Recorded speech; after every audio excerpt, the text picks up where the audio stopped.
Hey, what's going on, y'all? It's G Lewis. I'm back. I had a conversation and, man, it was a tough scenario. So I was trying to figure out if my solution is the right one. So I'd be interested to hear other people's opinions when I'm done telling this scenario. You tell me if it were you, what would you do? So, and ladies, I expect to hear from you, especially because my friend is a lady, and so she was telling me about this situation. She's dating a guy who treats her really badly, right? He never listens to her. He ignores her, pleads to change. He doesn't hit her now, but he allows others to. She's been hit and beat before, sometimes in his presence, sometimes not in his presence, and he never said a thing, never did a thing. Her money, she works, goes into the pot to help the family, and he spends the money on everything but her. She doesn't get anything, right? He even gives money to his neighbors across town, some of his friends across town, to help them out with situations while she continues to go without.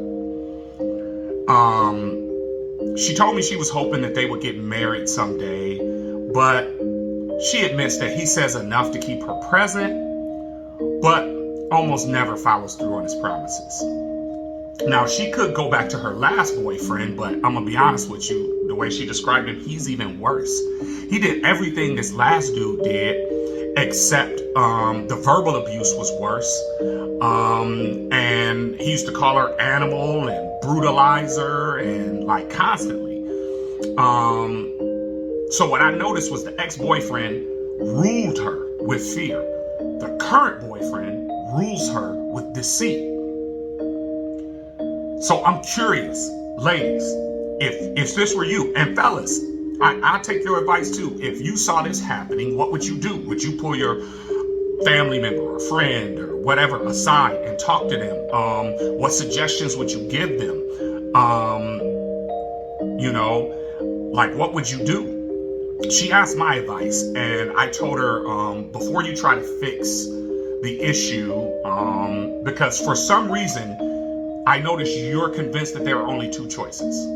You think it's either him or your ex.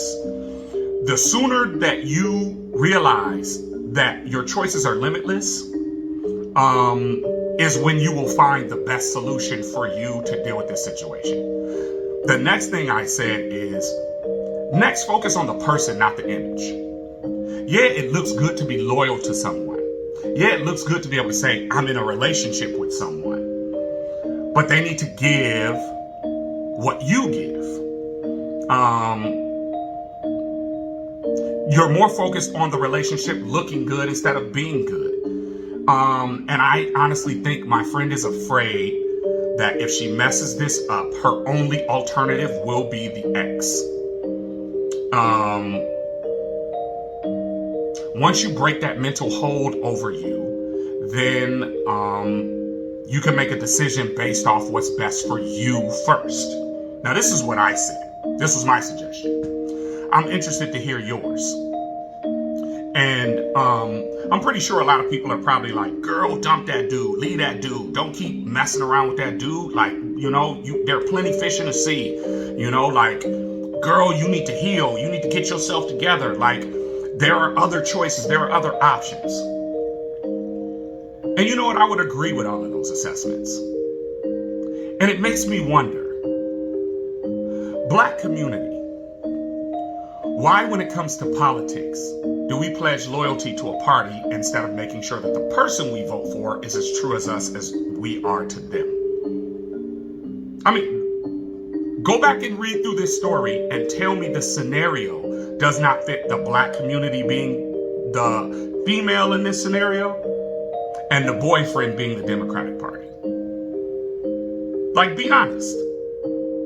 Look, now that you know the moral of this story, go back and listen to it again.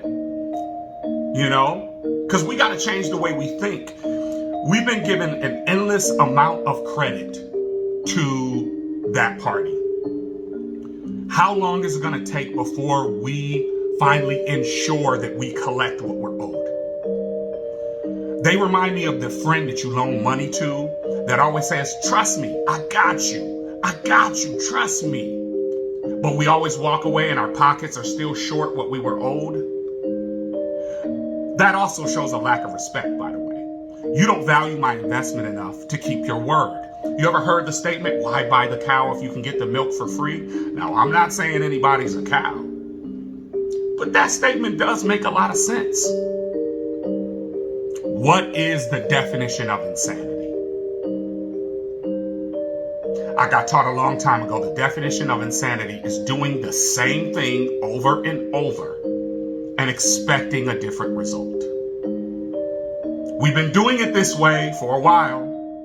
Now, some people are probably listening to this saying, oh, he wants us to become Republican. No, you're thinking like the person in this story. You only think there are two choices. You don't realize the impact you could have if you actually threw a third choice on the table, or a fourth choice, or a fifth choice.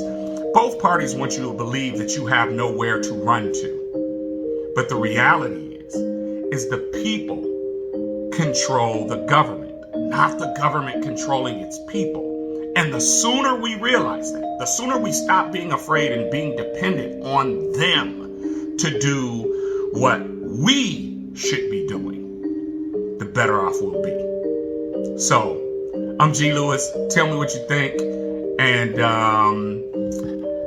I'll see you soon.